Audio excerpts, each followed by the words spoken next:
जय श्री कृष्ण, राधे कृष्ण। ओम नमो भगवते वासुदेव।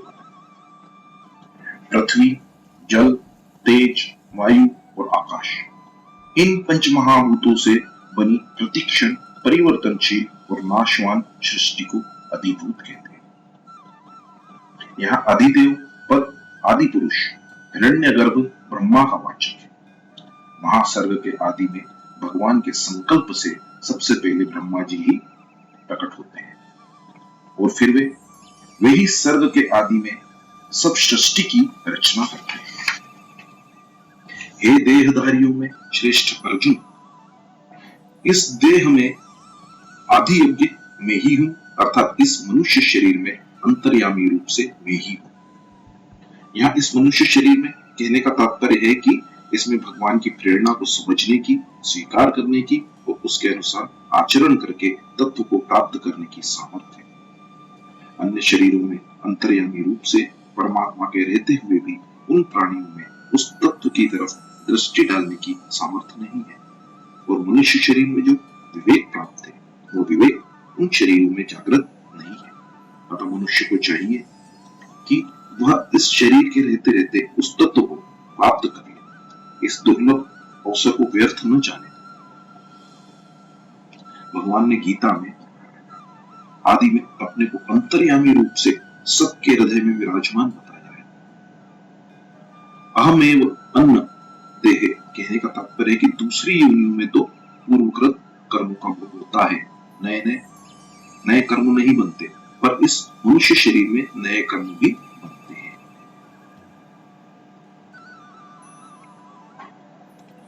उन कर्मों के प्रेरक अंतर्यामी भगवान होते हैं।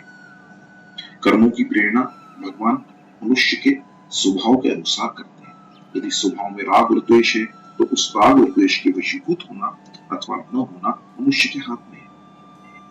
वह शास्त्र, संत तथा भगवान का आश्रय लेकर अपने स्वभाव को बदल सकता है। जहां मनुष्य राग और द्वेष नहीं करता, उसके सभी कर्म भगवान की प्रेरणा के अनुसार शुद्ध होते हैं अर्थात बंधनकारक नहीं होते। और जहां वह राग और द्वेष के कारण भगवान की प्रेरणा के अनुसार कर्म नहीं करता, उसके कर्म बंधनकारक होते हैं। कारण कि राग और द्वेष मनुष्य के महान शत्रु हैं। तात्पर्य यह हुआ कि भगवान की प्रेरणा से कभी निषिद्ध कर्म होते ही नहीं। श्रुति और स्मृति भगवान की आज्ञा है, अतः भगवान श्रुति और स्मृति के विरुद्ध प्रेरणा कैसे कर सकते? नहीं कर सकते।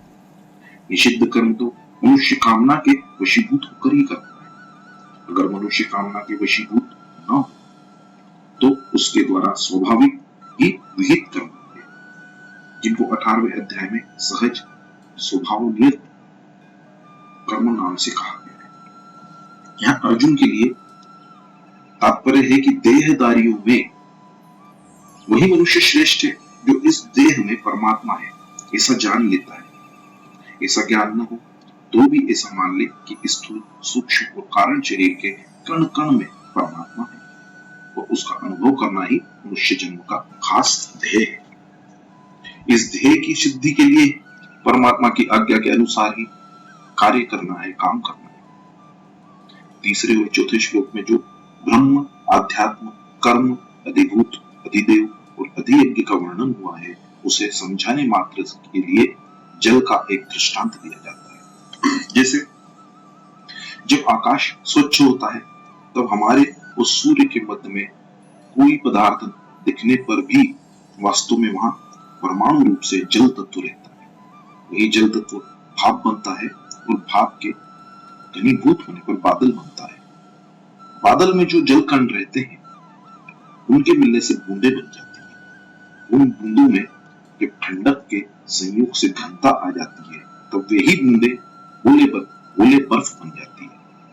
यह जल तत्व का बहुत सूक्ष्म रूप है। ऐसे ही निर्गुण निराकार ब्रह्म परमाणु रूप से जल तत्व है। अधियज्ञ व्यापक विष्णु भाप रूप से जल है। अधिदेव हिरण्यगर्भ ब्रह्मा बादल रूप से जल है। आध्यात्म अनंत जीव बूंदे रूप से जल है। कर्म सृष्टि रचना रूप कर्म वर्षा की क्रिया है और अधिभूत भौतिक सृष्टि मात्र बर्फ रूप से जल है। इस वर्णन का तात्पर्य यह हुआ कि जैसे एक ही जल परमाणु, भाप, बादल, वर्षा की क्रिया, बूंदे और ओले बर्फ के रूप में भिन्न भिन्न दिखता है पर वास्तव में एक ही है। इसी प्रकार एक ही परमात्म तत्व ब्रह्म, आध्यात्म, कर्म, अधिभूत, अधिदेव और अधियज्ञ के रूप से भिन्न भिन्न प्रतीत होते हुए भी तत्व एक ही है। इसी को 7वें अध्याय में समग्रम और वासुदेव सर्वम कहा गया है। तात्विक दृष्टि से तो सब कुछ वासुदेव ही है। इसमें भी जब विवेक दृष्टि से देखते हैं तब शरीर शरीरी, प्रकृति पुरुष, ऐसे दो भेद हो जाते हैं। उपासना की दृष्टि से देखते हैं तो उपास्य परमात्मा, उपासक जीव और त्याज्य प्रकृति का कार्य संसार, ये तीन भेद हो जाते हैं। इन तीनों को समझने के लिए यहाँ इनके 6 भेद किए गए।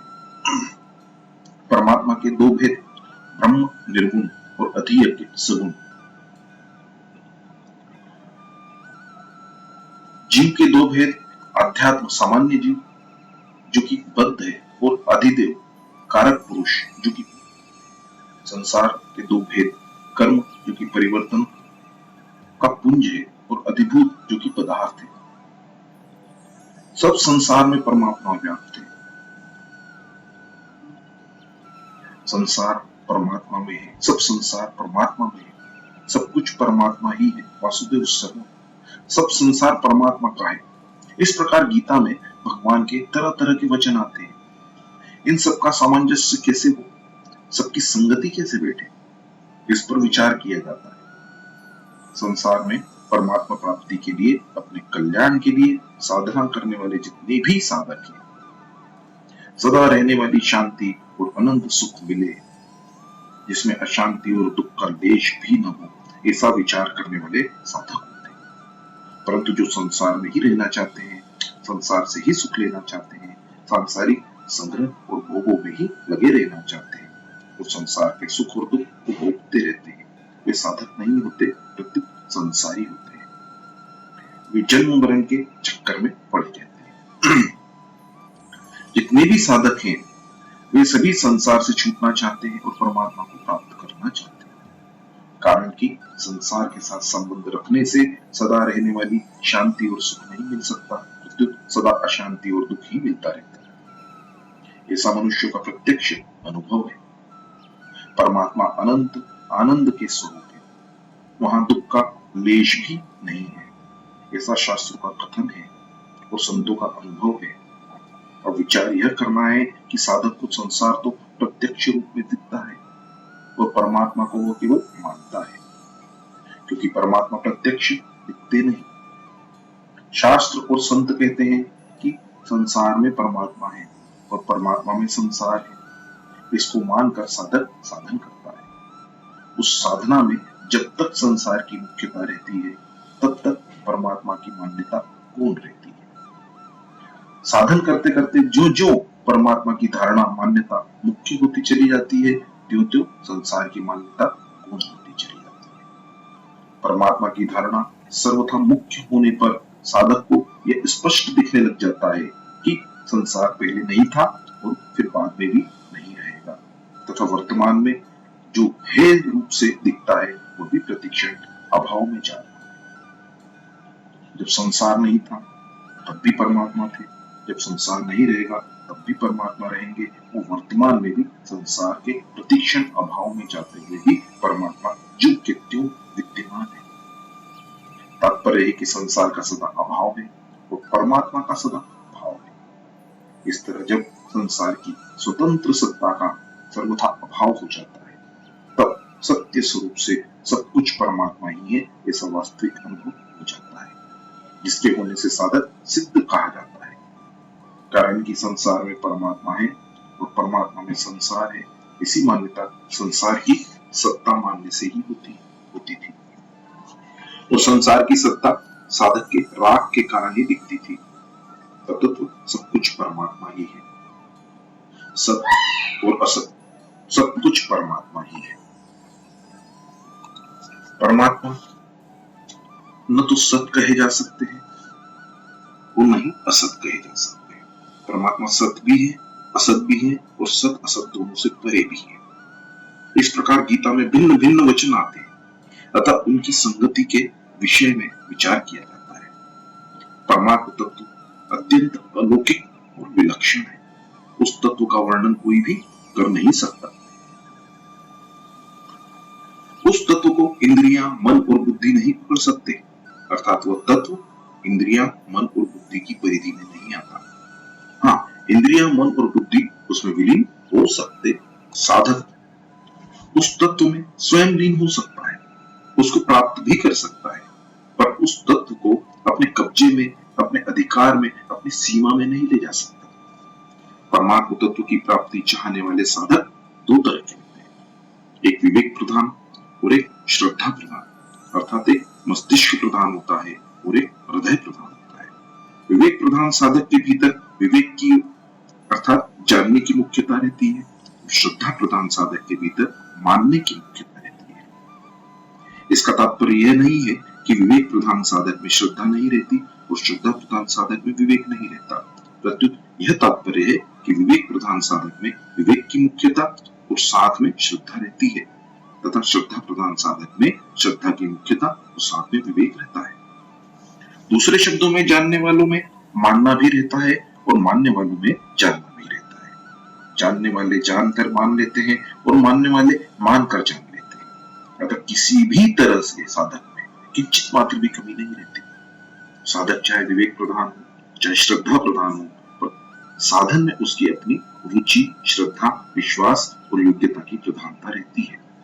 रुचि, श्रद्धा, विश्वास और योग्यता एक साधन में होने से साधक उस तत्व को जल्दी समझता है, परंतु रुचि और श्रद्धा विश्वास होने पर भी वैसी योग्यता न हो तो योग्यता होने पर भी वैसी रुचि और श्रद्धा विश्वास न हो तो साधक को उस साधन में कठिनाई पड़ती है।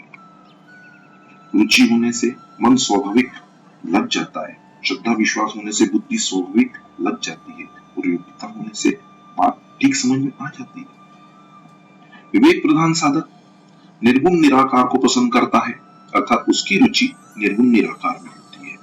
श्रद्धा प्रधान साधक सगुण साकार को पसंद करता है, अर्थात उसकी रुचि सगुण साकार में होती है।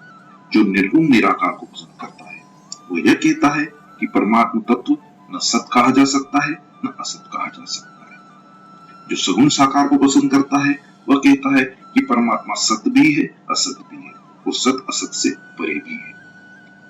तात्पर्य यह हुआ कि चिन्मय तत्व तो हरदम ज्यों का त्यों ही रहता है और जड़ असत कहलाने वाला संसार निरंतर बदलता रहता है।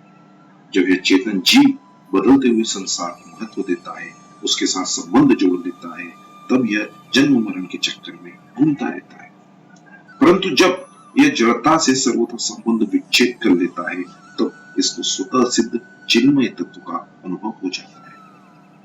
विवेक प्रधान साधक विवेक विचार के द्वारा जड़ता का त्याग करता है। जड़ता का त्याग होने पर चिन्मय तत्व अवशेष देता है, अर्थात नित्य प्राप्त तत्व का अनुभव हो जाता है।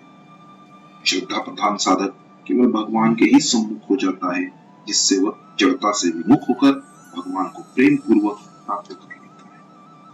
विवेक प्रधान साधक तो सम, शांत, सत घन, चित घन, आनंद घन तत्व में अटल स्थित होकर अखंड आनंद को प्राप्त होता है, पर श्रद्धा प्रधान साधक भगवान के साथ अभिन्न होकर प्रेमी के अनंत प्रतिक्षण वर्धमान आनंद को प्राप्त कर लेते हैं। इस प्रकार दोनों ही साधकों को जड़ता से सर्वथा संबंध विच्छेद पूर्वक चिन्मय तत्व की प्राप्ति हो जाती है और सत असत अर्थात सब कुछ परमात्मा ही है, ऐसा अनुभव हो जाता है।